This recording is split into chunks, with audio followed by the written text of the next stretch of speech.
Hey everyone. So why are we here today? Well, we're here today because I've got something new to talk about. Not exactly the Hounded book from Kevin Hearn, the Iron Druid series from Kevin Hearn. I have the whole thing basically through audiobook, but I do have the first book in paperback. And so why am I wearing this shirt again? It's a merch shirt.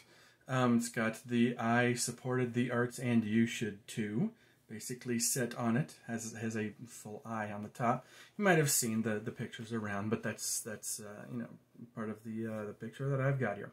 So why are we here? We're basically here because I want to talk about the Iron Druid series. I think it was done, really well by the author. I'm not here to critique the author.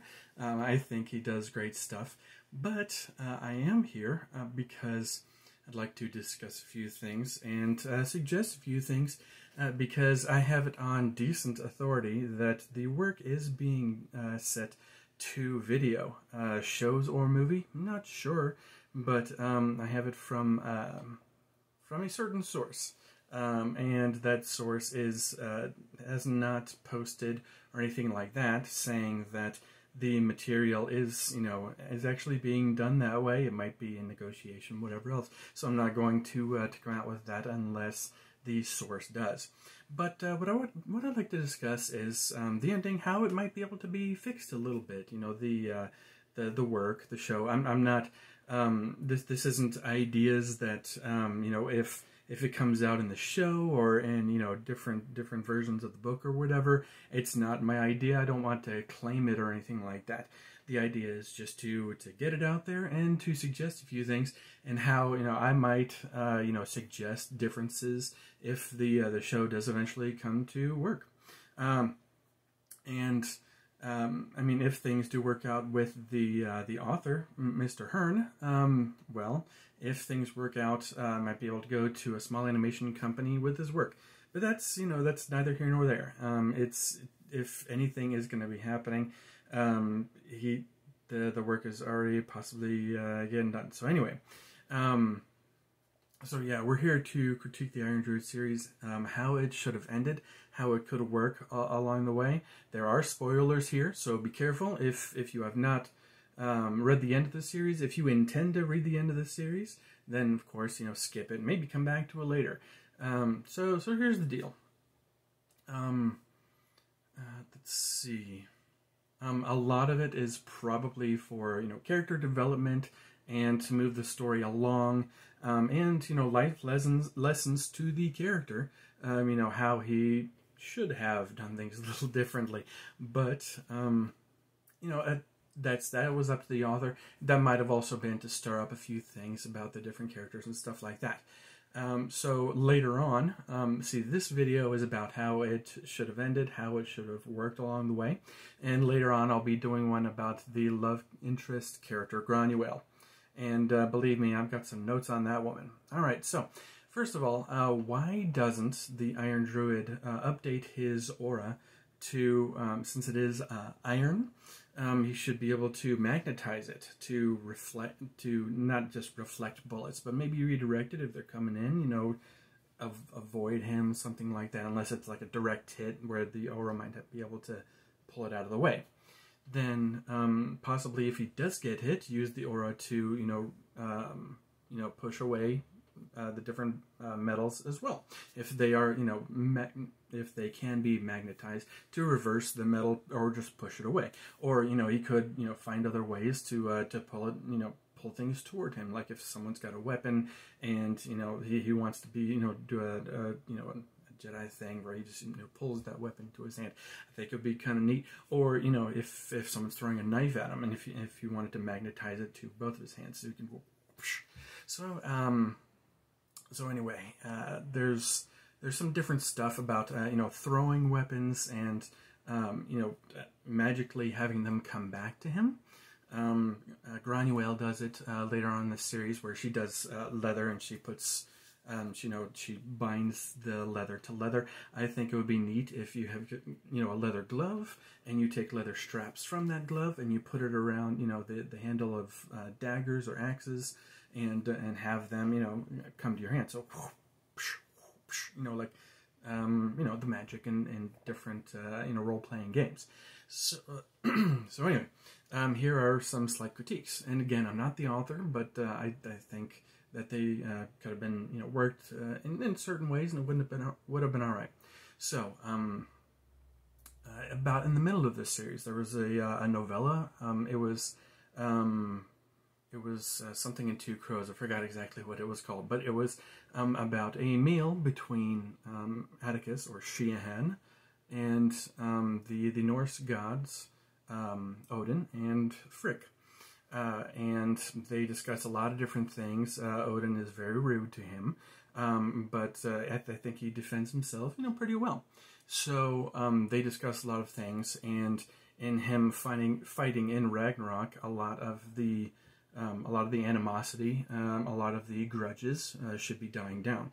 He made deals with Odin that the grudges would, it wouldn't come back to him if he fought in Ragnarok, and if he, found ways to handle the serpent and the different fights that they'd be having. So later on in the series, again, spoiler alert, there's a big fight at the very end. So you have Ragnarok, the fight that the Norse gods have trained for hundreds, if not thousands of years. Well, we'll get into some of that later. But Freya and Frigg think that they have rights to the druid's arm because of nasty things that he said and did. Well, I don't think so. Now, again, this could be a life lesson of trying to deal with gods. They hold grudges, and they make their own rules, so they do whatever the hell they want. But it wasn't right. He fought in Ragnarok, and they didn't, have the rights to basically say, you know what, I want your armor, I want your power, and you're not going to be able to help the Earth anymore. Not only that, but they, banned him from their land. Are you kidding me? No. First of all, the Norse did not have the rights to the Earth that they live on. First of all, he could do what he did to the Greek gods with the Norse gods and say, go ahead, go on Midgard again.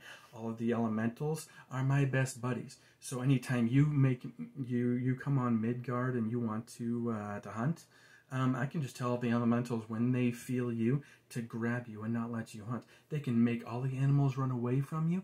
Any humans and all are creeped out by you. They can do that as elementals. You want to mess with the druids? Go ahead. But you will not have fun on Midgard anymore. Screw you guys. It is his freaking plane. All right? So that's one thing. They rip his arm off during Freya rips his arm off during an unfair fight. He just fought in Ragnarok. He was drained out. He had no power. He took on some of the guys that the Norse gods should have taken on. And you know what? They cheated him. They cheated him of his power. And you know what? That's not cool. But anyway, I mean, there's so many different things with that aspect. It could have been to move the story along, to teach, the character Sheahan or Atticus a lesson, all that stuff. The nasty stuff he talked about. So there was the stuff that that Freya was saying that the promised gift to the ice giants was her. Now, I didn't hear that. Now it might be a little bit different in the book, but in the audiobook, what I heard was that she would be there for the taking. Now, that wasn't a promise, and that was not a gift to them. It was a high suggestion.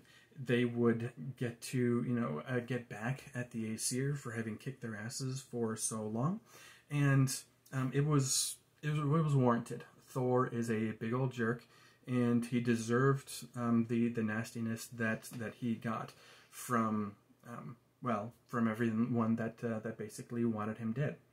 So later on, he also saved her life in hell. She was going to die because of what Fenris, or the wolf. I think it was Fenris. So Fenris, basically, found her, kicked her butt, and he got her out of hell when hell would have, killed Freya. So he got her out. He got himself out too, but consequences. So he saved her life.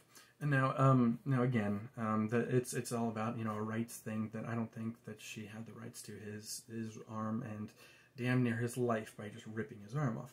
So again, we've got other stuff to go into. Now, why can't a 2,000-year-old druid defend himself against his love interest? Granuaile is very upset at him for highly suggesting that a 1-year-old druid shouldn't fight in Ragnarok. Again, there's some stuff later on with Granuaile, but you have a 1-year-old druid who is arrogant enough to think that she can fight in a war of gods, undead, fairies, fae, and things that want to hurt him and hurt her, and all kinds of other nasty stuff. He made a good suggestion to get her out of the fight, and then she was pissed at him. You know what? There's some stuff about, feminism, stuff like that came in through later in the story. She started becoming her own person, her own druid. But again, he, as her teacher especially, he had the authority to say, you know what, you shouldn't go to Ragnarok. I need you at a different place. And yeah, he didn't specifically need her there. That could have been controlled by the Monkey King. But you know what? He didn't want her there. And as her teacher, he had that right. I mean, just because they weren't, exactly, teacher and student anymore, that doesn't mean that she can't learn anything more. All right, so what happened to the guns at Ragnarok? The guns would have made a pretty nasty weapon for all the bad guys, but they just got rid of the weapons after they took on the dwarf haven, and I mean they just got rid of the guns. There were no more guns anymore. What, they just wanted to to have swords and everything else? I'm not sure on that front. Not only would Granuaile been in extreme danger if she made her way there in the middle of a gunfight, and she'd have much less of the right to, be pissed off at him. But, I mean, where were they? Now, what would have been neat if Hearn did a novella of them going and destroying a bunch of the weaponry or something like that. And hell, I think that would be a really neat novella.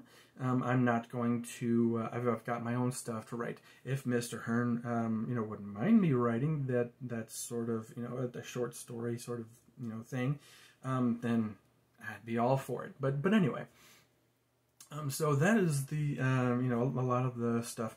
The Norse, again, at the end of Ragnarok, one of the most influential people that fought in Ragnarok, they basically, got him in trouble and everything else. Granuaile drew attention to herself from all of the gods that were involved.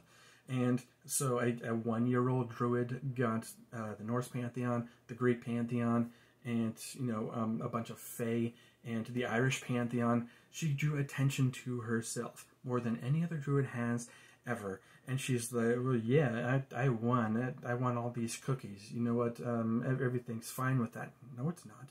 They held a grudge because he basically got some friends to help fight. And they didn't even, kill any of them. Well, actually, I think they did kill 1 or 2 of the gods. They might have killed the Watcher of the North Plane, whatever else. All the promises that were demanded and stuff like that. Yeah, that was obvious that he maybe shouldn't have done some of that, where he promised that he would, get some of the people there and make sure that they would win. That was beyond him. They were going after gods. That was beyond his capability and force and all that. So anyway, and I think with a few changes, a few tweaks, a few updates to his power, I thought the necklace was great, and that it took him centuries to develop, and friendships with the elementals and stuff like that. I think it was all really well done, instead of just, hey, poof, I've got this magical thing. So that was all great. So anyway, keep watch, and again, it would be appreciated as the usual YouTube stuff. Please like and subscribe, and I'll do up some more stuff. I keep having some more work getting done. My audiobook has recently been set, and I'm still working on the artwork to get some of the work to video. So anyway, next up, check in the. I'm not sure exactly what direction it's going to be in, but next I'm going to suggest differences with Whale. A lot of people have said that she's a very interesting character, and she might be the some of the best character and stuff like that throughout the series. And well, I've got different suggestions.